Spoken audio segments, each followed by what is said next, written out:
You studied Asia studies, management, etc. You can talk about this later in Konstanz or Konstanz, how the people from there say, and also in Nanjing. So you are probably one of the best practices of those generations who came here, fell in love, and for 3 years we do not have this anymore because students cannot come to China anymore.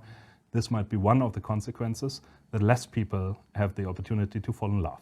Nevertheless, you stayed here, you made career, and for a couple of years now, you're the branch manager of one of the largest branches globally Rohlig Logistics has. And maybe we can also talk a little bit about your history here in China, because since 2008 until 2018, a lot changed, I believe. But since 2018, most probably even more changed. So what is your, if you have to look back, what is your story since you arrived in China? And of course also what has changed? Yes, first of all, I mean, it's very important looking back that we don't let 2022 overshadow our experience that we have in the country. That would be a mistake or a bit unfair towards China.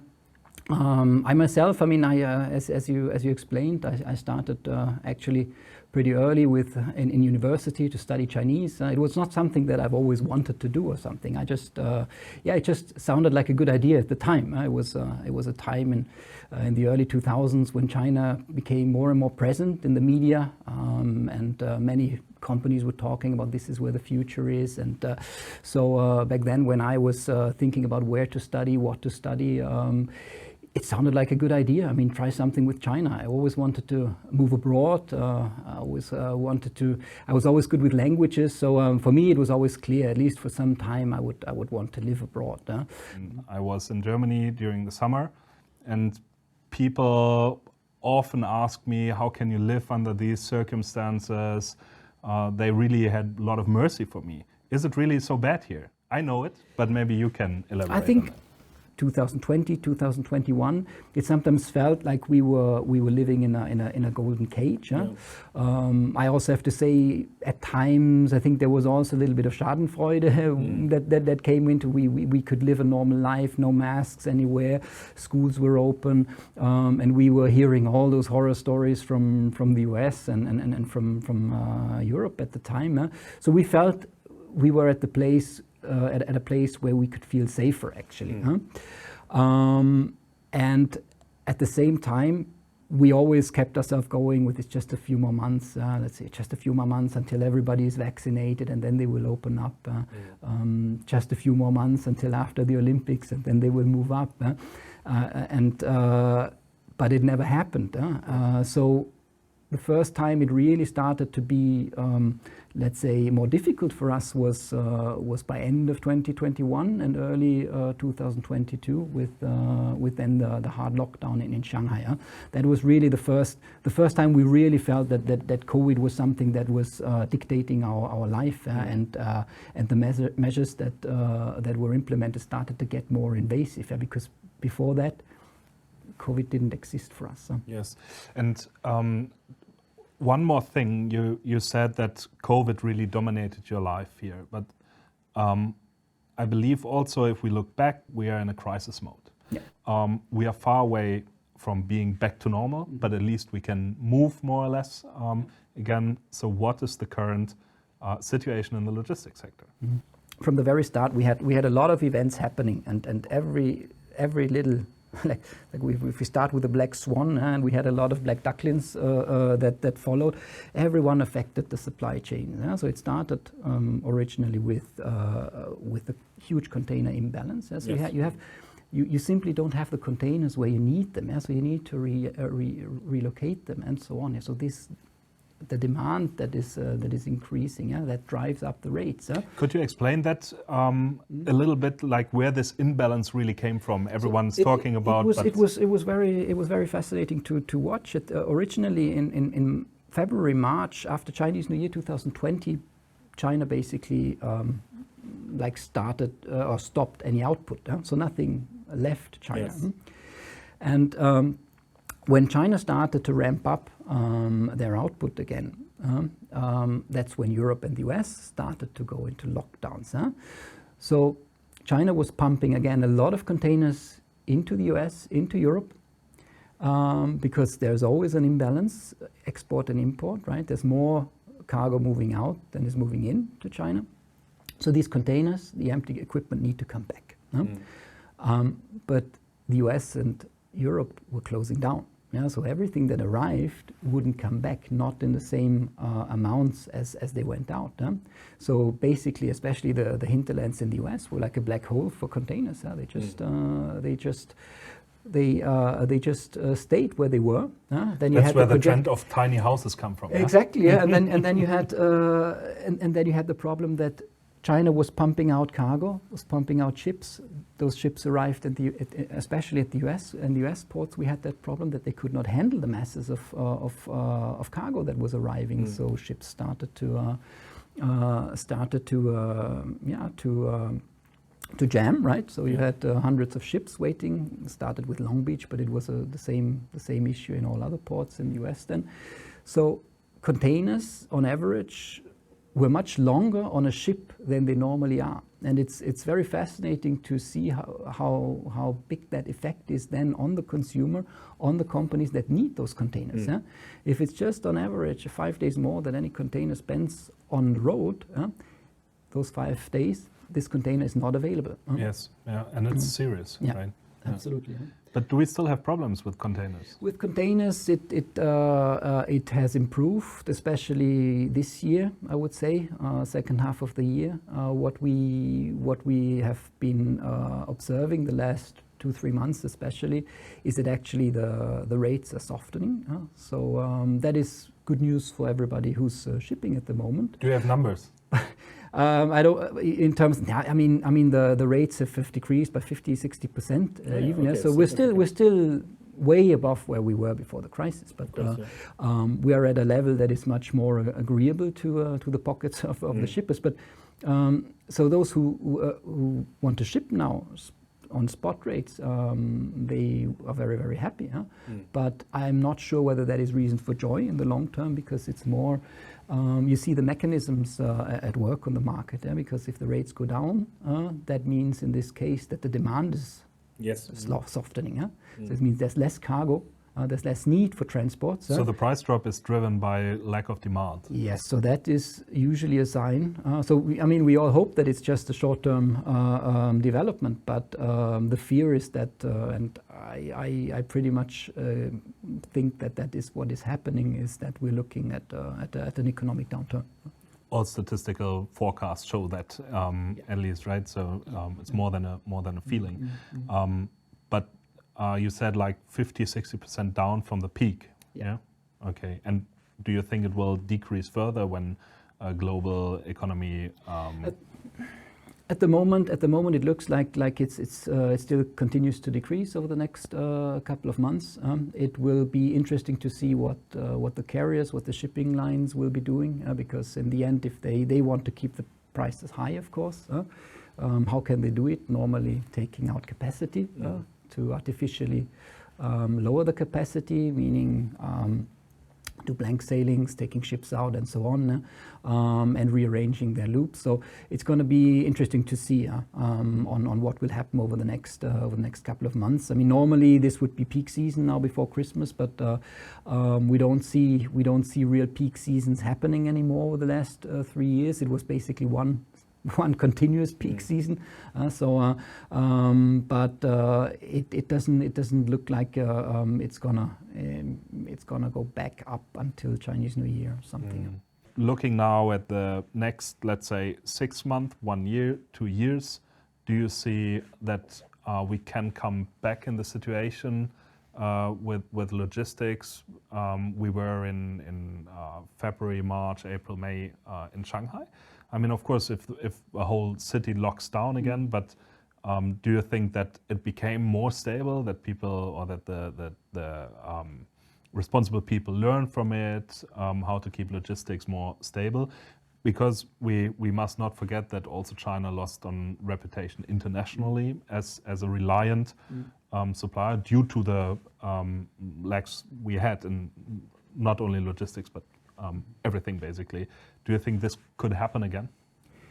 If we look at the lockdown in Shanghai and the effects on the logistics sector, on the supply chain, this was a very, very special situation. I mean, also a lot of, at the beginning, I think a lot of people on the market, also in Europe, they misjudged the situation, or they misjudged what the actual problem is. You might remember at the time, I think it was May or so, a lot of people were concerned and sharing pictures on LinkedIn about all the ships that are anchoring in front of Shanghai, and that was never really the problem. Yes. Shanghai, or the authorities at the time, they promised that the ports stay open and the airports. That also happened. The ports never closed. The problem really was actually domestically the trucking. This was especially visible during the lockdown because everybody coming out of Shanghai was a pariah. So the way that truckers were treated that were crossing provincial borders, it was really devastating. So nothing moved. They, at the time, this crippled the domestic transportation and meant that even companies who were able to operate both in Shanghai, because there were companies even in Shanghai that worked closed loop over the whole lockdown, but even more so for those companies in the surrounding provinces of Jiangsu and Zhejiang. They are relying on suppliers and customers in Shanghai. They were relying on key components, and nothing or very, very few trucks could actually move. So a lot of supply chains of companies that were actually operating were crippled because they couldn't get trucks moving out of Shanghai. They couldn't, even cargo that arrived at Pudong Airport, or cargo, especially in the LCL sector, so which means smaller, not full container, but let's say smaller shipments that arrived by sea. They could not be, these containers could not be unloaded. So these shipments were sitting at the airports and in the ports for basically 2, 3, 4 months until this was sorted out. So that was what really hit the companies very, very hard, and induced also a lot of thinking about how reliable it is to work within China, how to set up the supply chains, how can we mitigate these risks, what will we be doing in the future. So you saw a lot of tactical planning for companies that they try to really utilize more smaller ports, for example in the Yangtze Delta, rather than trucking things in and out of Shanghai. Utilizing rail shipments for FCL into Shanghai, so you don't have a trucker that crosses the border.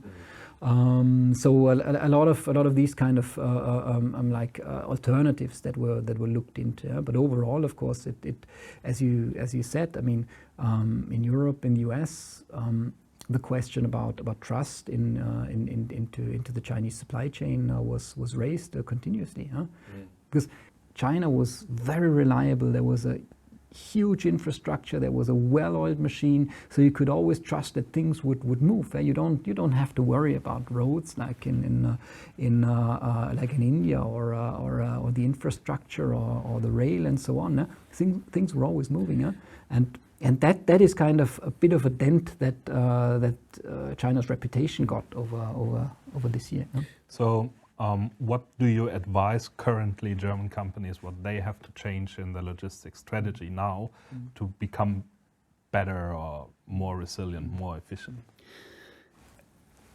If I mentioned it before, I mean, you look at the supply chains of the last 20 years, it was built on cheap logistics cost. We're all here, or a lot of companies produce on the other side of the world because cheap transports made it possible. So, and this was a bit of a wake-up call. So it's very important now for companies to really go back and think about how they set up their supply chain. And the one of the few good things that came out of the last 2-3 years of this logistics crisis is actually that the topic of logistics has made it actually further up in the management structure of companies. In the past, logistics procurement was maybe a little appendix under some dubious procurement. Because it was cheap. It was cheap. It was not really it didn't have. I mean, there are certain products where logistics costs make a lot of impact. Yeah? But if you look at other industries that have high-priced, high-tech goods, and where German companies are really good at that. The logistics costs were not really as significant. I mean, of course they're significant, but it's not that big an issue.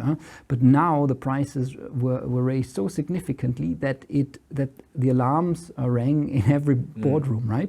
So, and this is actually a good thing. So the companies realized that over the last few decades things were running. So we didn't really have to do anything. And now we need to think about how can we actually improve it. What do we do when a crisis like this happens? So we saw that companies who were fast in their decision making, who were more adaptable and did not really stick to their processes along, like the processes that they had implemented over the years, the standard periodically tender processes and so on. Companies that could skip that when the need arose, to say, okay, we are now in a crisis, we're not getting our containers shipped, we need to find a different solution. We need to go on rail, we need to fly. Those who were able to make quick decisions, who had shorter decision-making processes, who were adaptable to that, those actually were the ones who got their cargo shipped, and the rest was often waiting until they had a decision made by somebody up the food chain. So it's very, very important to be more adaptable, to be faster in the decision-making processes, and to really give the supply chain or the logistics procurement also the let's say the position within the company that they can actually affect these changes. But probably also a role plays that you localize this, right? That the entities here in China have enough power, decision power, to decide quickly. So it's also a topic of localization, if I understood that correctly. Absolutely. I mean, that is in general also a development we have been seeing over the last couple of years. If you look back into the 90s, for example, or the early 2000s, I mean, and in some areas of China, if you go further south, we talked about the consumer goods industry and so on, China still is considered like a workbench, and it's just like export into Europe, and that's it. So the same it was for a long time for the freight forwarding industry. When we started in the early 90s, the China organization basically was an operational platform for export goods made in China. So the shots were called in Europe, and the shots at the customers were called in Europe. So China did not have a say. Now you saw a switch already in the last 10 to 15 years, especially here in Shanghai and the Yangtze Delta area, where especially the automotive industry and second, third tier suppliers, that machinery producers and so on, that were settling around it. They produce for China. They don't produce for export. So they are relying on import. And we, for us as a logistics provider here in China, our focus over the last couple of years and going forward even much stronger is actually to serve these customers, to make sure that their supply chain is running, because they know what is necessary to get the shipments into China. They know the requirements by customs. They know the issues that they have here delivering cargo in a crisis like that. So we see these changes we've seen already over the last couple of years, that the decision-making power for the supply chain, or at least for certain areas of the supply chain, when we talk about regionally in Asia or for China, is actually moving to China. And that means China calls the shots, and China is nominating the provider, and that is what companies also need to look into.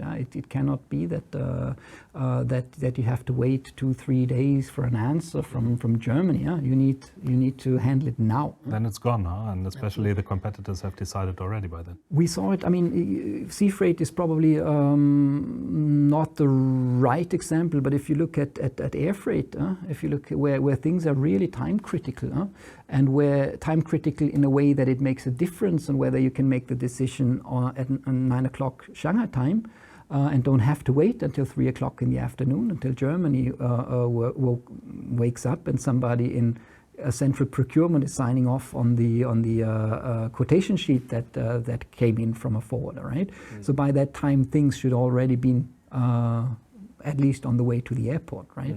So this is what we see in our industry quite heavily, that these kind of decision making is moving into China, at least for the logistics processes, for the supply chain parts that really connect with China, that go into China or that serve the region in Asia. What would be your wish for the Sino-German relationships to develop? My wish would be in the end, and I know that is a pipe dream, but I would wish that it was less politicized, like it is at the moment. It's difficult to achieve. I mean, you look at the current situation. You look also. I mean, again, China has been kind of closed for 3 years, so there's a lot of misunderstanding going on. I think it's very, very important for this Sino-German relationship to really restart connecting, to communicate, to start relearn on what the other party's challenges are, to be pragmatic about these things.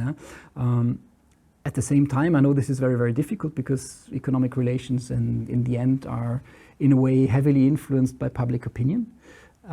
You see that a lot now in Germany and also in the US, and unfortunately the public opinion at the moment is very, very negative. And this negative view on China is in the end putting pressure on those people who are in charge of actually driving forward the economic relations, and that is unfortunate. And my wish would be that people can sit down on a table again and really restart this communication and get a better understanding and be more pragmatic about things. And one idea of this format we created is also to give German companies a voice here, to be heard, to maybe also see it more from a neutral point of view, how China is at the moment. You mentioned it over and over again. Foreigners cannot easily come to China, but it developed a lot. So David von Schwerin, thank you very much for joining us tonight, for the time you took and for the really valuable insights you gave to us. Thank you. Thanks for having me.